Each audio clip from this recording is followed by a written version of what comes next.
Welcome to the age-old YouTube tradition of an Assumptions About Us video.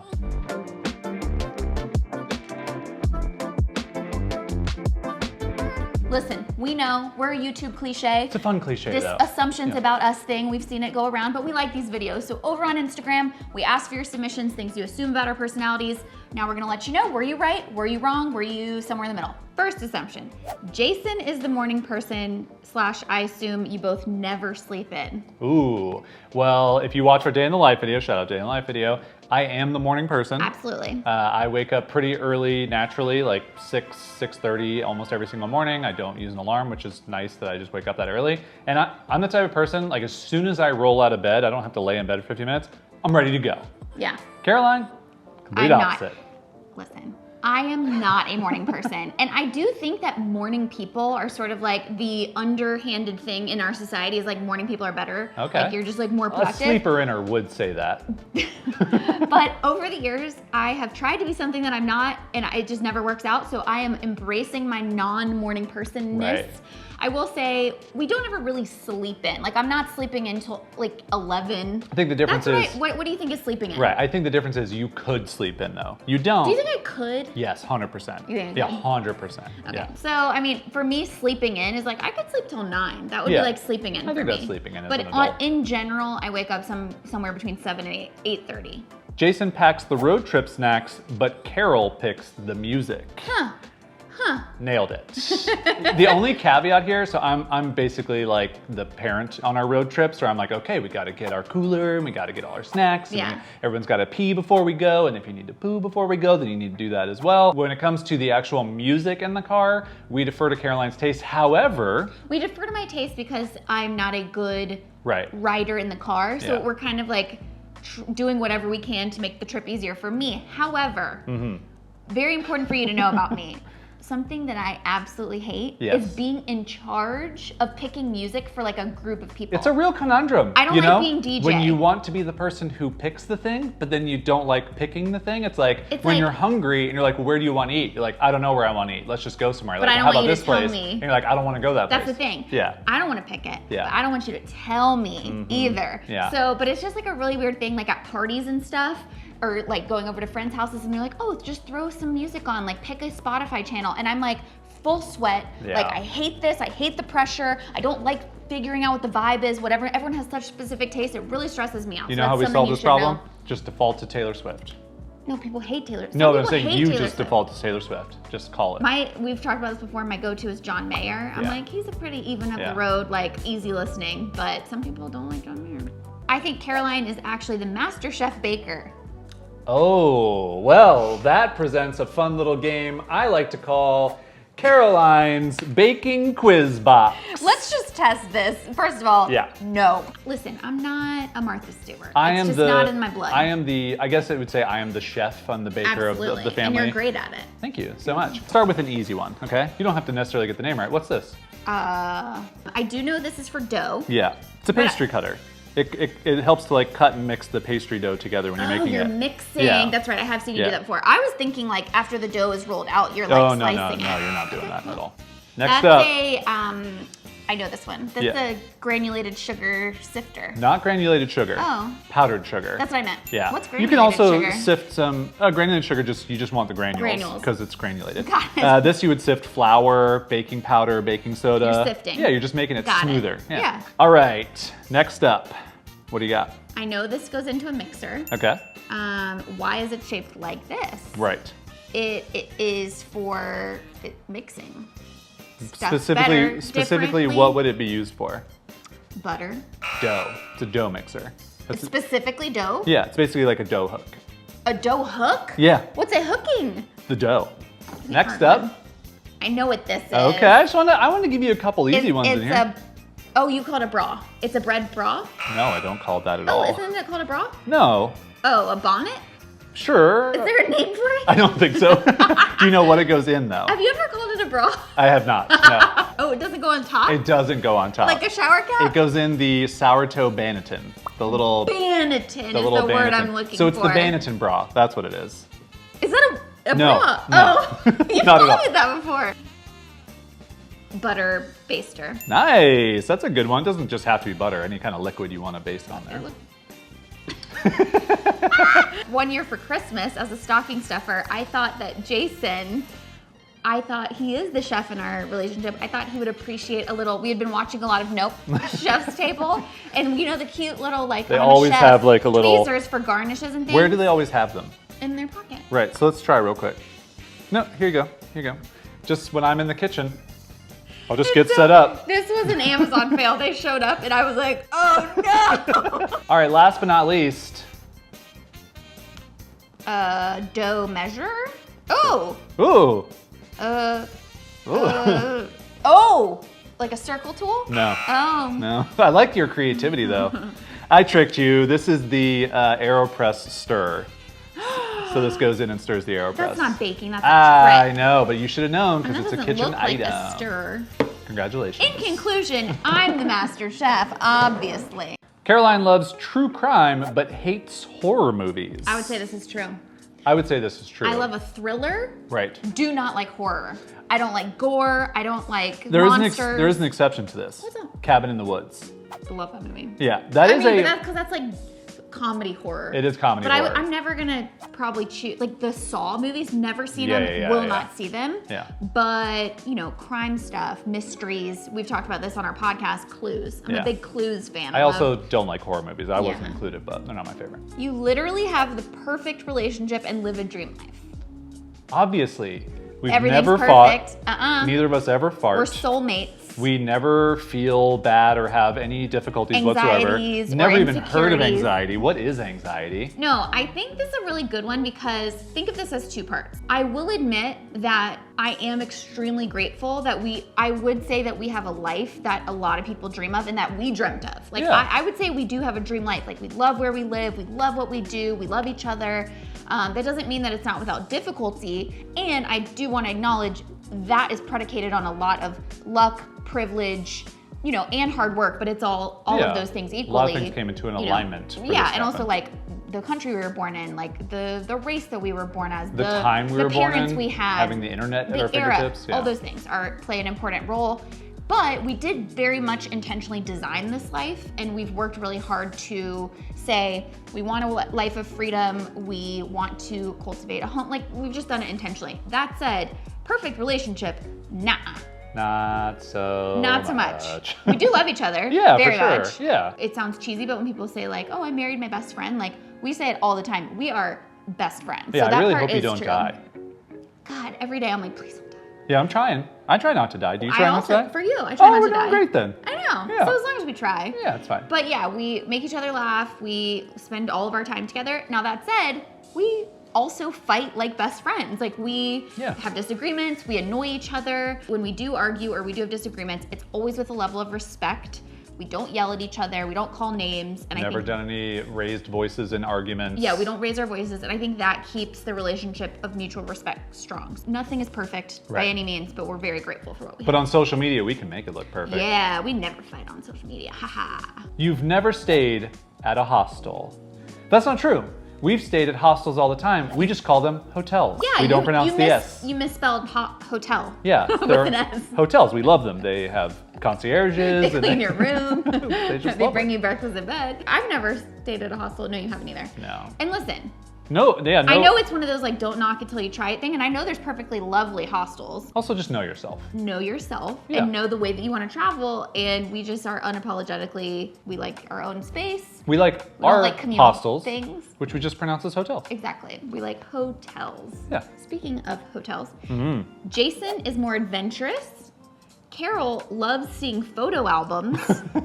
Both are disorganized. Ooh. But wait, and then I thought this was funny because then to pair with that, then someone else said, you guys are neat freaks. And I thought that was funny too. That's a nice little, okay. So let's start with you're more adventurous. 100% I'm more adventurous. 100% more adventurous. Yeah.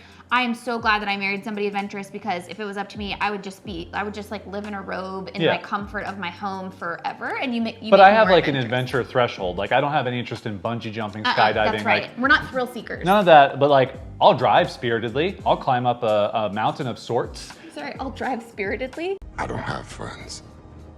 I got family. Yeah, like, you know, I think like being an adventurous Not person. recklessly, but like yeah, like spiritedly. I just, you know, like I want to like get after it sometimes Yeah, when I'm yeah, driving. yeah. Driving is a perfect example for me of like you wouldn't like barely never touch the pedal quickly, you know, ever. True. Carol loves seeing photo albums. I don't really know where this assumption came from, but I do love seeing photo albums. I think this is actually spot on. I don't know if you meant in my own phone but like I just took a trip to see my grandma and I looked through photo albums for hours with her. So this person nailed it. Yeah, so like I love that. If I go to your home, like I am the person, or like boyfriends, you know, before you, it was like, oh, do you want to see so-and-so's like baby pictures? Yes, I do. Yeah. I do. Both are disorganized or you guys are neat freaks. And I would say it's a little bit of column A, a little bit of column B, because definitely you are a neat freak. When we first started, any stretch of the when we first started imagination. dating 11 years ago, would you have considered yourself disorganized? Yes. Okay, good.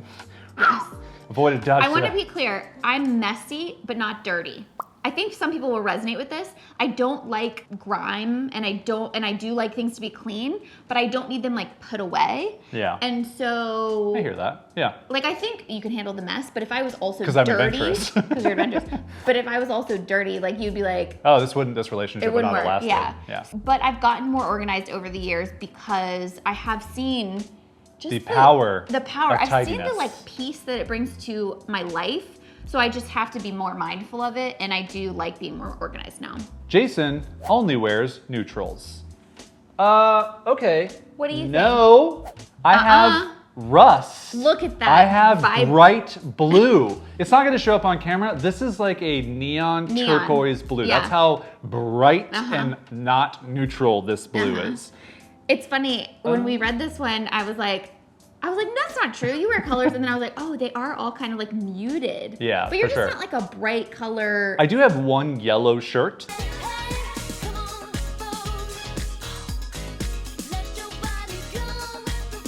That sometimes I feel adventurous and I want to wear. I know which one. Yeah, but for the most part, you're 100% right. I mostly wear neutrals. You leave the bright colors to me, which is funny because I'm wearing a white shirt, but I always love like a pop of You color. do, yeah. This person listens to our podcast because they said, you are currently writing a parenting skills book. Wink. We like to give unsolicited and very incorrect parenting advice. Because the joke is like, isn't it the most annoying thing when people who don't have kids give you advice about your kids? But I think we have a lot of really good things. You want to just good rattle ideas. off? Sure. Yeah, a couple. Definitely no popsicles. Yeah, don't give kids popsicles because they'll get sticky hands. That's right. Show kids how to use an outlet with their fingers because it'll really help them learn how to plug things in if they use their fingers first. Right. Teach them how to change the toilet paper roll. It's got to go over over the top. And it's got to go over the top. It's going to teach them discipline. That's going to help them. Yeah. And that's going to help you. You know what I mean? Don't take candy from strangers, but eat as much candy as you want if it's yours. Absolutely. That really helps a kid understand, like, oh, I can't just take anybody else's stuff, but I can just enjoy my own things. That's actually how they avoid strangers. Is they go, "Hey, stranger, I don't need your candy. I have an abundance of candy. I got my own candy." Yeah. Caroline is responsible for the home decor. Huh. Ooh. Huh. Interesting. When we first got this assumption, my immediate thought was, yeah, you're right. But then we looked around and we kind of decided it's really 50-50. 60-40, that's what we decided. Sorry. Did you see the look on my face? I was like... My brain immediately thought 50-50, and then I looked around and I was like, no, it's higher than 50-50. 60-40. I love how 60-40 is so different in my mind than 50-50. I was like offended when you said 50-50, and then you're like 60-40, and I was like, yeah. I would say I take the charge, and I kind of have a vision for certain things, but we always co-sign. Yeah, I think both. You have a better eye for design than I do naturally, and then I think I can kind of like come in and like add a couple little pieces of flair that make it kind of fun. But for the most part, you are leading the charge, so it's 60-40. Yeah, way. and I give you credit for really suggesting things that I wouldn't normally think of because that's how your brain works. So you're like, oh, what about if we put a piece of art right there? And I'm like, well, that's not traditionally how you do it, but that's what I like about your Like our sideways cactus? Yeah, we changed frames out in the cactus. We were like, oh, we'll just put it there temporarily, and it's been sideways for about 4 months, and I'm surprised that doesn't drive you bonkers. I've just gotten used to it. You don't go to bed mad at each other. Ooh, this has been kind of like an unsaid rule from the beginning of our relationship, but then we started saying it when we would get into kerfuffles. And we do not. We really try our best. In 11 years we've been together, we have had many an argument and many a fight. But one of our rules is, well, 2 rules. Don't leave the table, which means like if we're having an argument, try not to just like walk away and say, I can't deal with this right now. Right. If you need time and space, but like communicate that, don't just like walk out on the conversation. And then the second one is try not to go to bed angry at each other. Yeah. And that is easier said than done. Like there have absolutely been nights when I've gone to bed just stewing about Caroline's lack of ability to clean everything as tidily and neatly or as adventurously as I would want. But for the most part, we try and sum up some type of dispute or whatever and come together and then go to bed not on bad terms. Yeah, and I think this is different for every relationship. Like it's not like I love when I see these articles that are like, don't go to bed angry, or it's like unpopular opinion, go to bed angry. I'm like, it's whatever works for your relationship, but for us, especially because I have learned that I really need closure to a conversation. I need to feel like there was some productive ending to that discussion to kind of warrant the emotional terrain that we just traversed. So that usually means that at the end of a fight, we have some type of resolution, or, hey, in the future, I'll try to do this differently. And then you're sort of like, I'll try to do this differently. Yeah. And that facilitates not going to bed angry because you've reached some point of closure. Caroline always beats Jason at any game. Whoa. Yeah, absolutely. No. We're both very competitive. We are very competitive. And we have different skill sets. Yeah, I would say that my brain works a little bit quicker at video games. Your brain works a little bit better at like strategic, like card type games. So like we'll play like a board game like Settlers of Catan or like Pandemic or something like that. And you think I'm better at that? You're definitely better at that strategy wise. But then like Breath of the Wild like is a good example on Switch. Yeah. I feel like I pick it up faster. Absolutely. And I don't think that there's anything to like that other than just like it's how our brains work. Yeah. And then as far as like physical games, I mean, it definitely depends on the game, but I was thinking of like when we play cornhole and stuff. Yeah. I think it's pretty evenly matched. I would say you with your sports background in basketball, like maybe have a little bit of an edge. I think the hand-eye coordination that I honed for years of playing basketball is probably the only slight advantage. But I would say if we had like equal amount of time of playing sports, in that type of capacity, it would be pretty even. You think like my natural hand-eye coordination is probably equal to your natural ability, but you have more practice. Just because I practice more. I think that's probably right. Yeah. This one's a little juicy. Ooh. This is, I could see y'all being kinky AF, or at least both bi. The one caveat I want to say about adding this is there's not a correlation between both of those things, right? It's just like a preference that you have in the bedroom, which all preferences are within the bounds of consent are great. And then, you know, your sexuality and what you prefer. Neither of us are bi. Nope. But we are not that kinky. Yeah, I wanted to answer this question because when it came through, I think both of our immediate reactions were like, oh, that's taboo. Let's not talk about those things. Yeah. But I think that's part of the problem of why we all feel that things are taboo, is because we don't talk about them. So let's talk about it. We are regular AF. I'm glad we found each other because we are vanilla AF. And I will say, I don't think I'm speaking for you because we have talked about sex and things for 11 years now together. Yeah. Is that we are comfortable with that and not comfortable in like oh, this is fine, let's do it. Of like, no, like I really enjoy that. Like this is enough for me to like feel pleasure and to really like get in the mood. Like I don't need you hitting me with any slaps of leather or like pouring candle wax on me. But listen. Also, that sounds very messy. Don't yuck somebody else's yum if that's what you're into. You want to get slapped with leather or you want to get some wax poured on you? You do. Go for it. Yeah, but I think the most important thing is that we periodically check in and we're kind of like, any like areas you want to explore, anything like that, you know, that we haven't tried yet, you want to try. And we just have a conversation about it. So a couple years ago, I did ask you if we could do a dinosaur style, and you turned me down immediately. I think that's probably the only thing that I wasn't limber enough at that point in my life. I love this one. The assumption is that we must be the most wonderful neighbors in the world. Really? Yeah. So I think this is answered in 2 parts. Part A, 100% yes. We're great neighbors. We're quiet. We stick to ourselves. We're very neat and tidy outside because one of us. We will take packages to your door. Yeah, we'll bring the garbage cans in. Do you need anything? If anything sketchy's going on, we'll shoot you a text. You helped him like move a mattress. Yeah, like those types of things. Very good neighbors. Second half, don't talk to us. Terrible neighbors. Okay? We don't want... I don't want to come over. I don't want to do a potluck. We sound like absolute assholes, but the truth is... Yeah.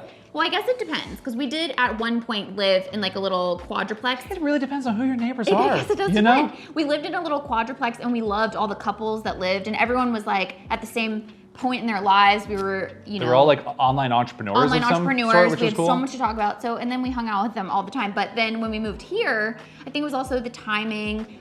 I was dealing with anxiety, and we don't have as much in common. We kind of wanted to stick to ourselves, but we felt bad.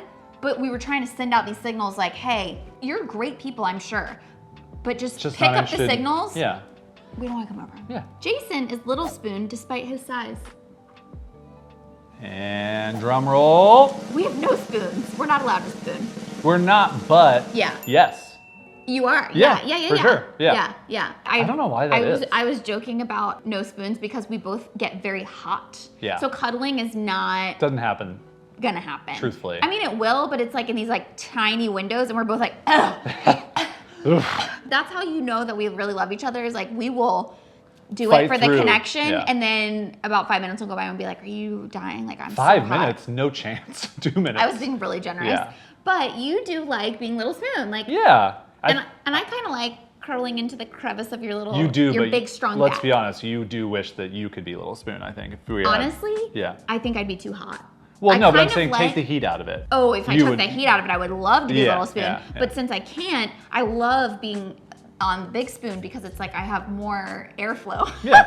Just more call freedom. me Jason, Hot Little Spoonza. You are my hot little spoon. You very rarely drink alcohol.